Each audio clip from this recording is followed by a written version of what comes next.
কাব্যগ্রন্থ রূপসী বাংলা, কবি জীবনানন্দ দাশ। কবিতার নাম বাংলার মুখ আমি। এটি ৩য় নম্বর কবিতা।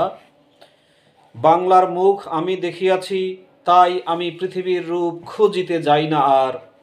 অন্ধকারে জেগে উঠে ডুমুরের গাছে চেয়ে দেখি ছাতার মতন বড় পাতাটির নিচে বসে আছে ভোরের দোয়েল পাখি।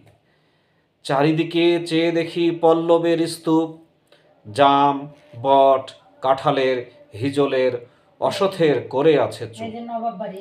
ফণি মনসার ঝোপে সটি বনে তাহাদের ছায়া পড়িয়াছে। মধুকর ডিঙা থেকে না জানি সে কবে চাঁদ চম্পার কাছে। এমনই হিজল, বট, তমালের নীল ছায়া বাংলার অপরূপ রূপ। বাংলার অপরূপ রূপ দেখেছিল বেহুলাও একদিন গাঙ্গুড়ের জলে ভেলা নিয়ে। কৃষ্ণা দ্বাদশীর জ্যোৎস্না যখন মরিয়া গেছে নদীর চড়ায়। সোনালী ধানের পাশে অসংখ্য অশ্বত্থ বট দেখেছিল হায়।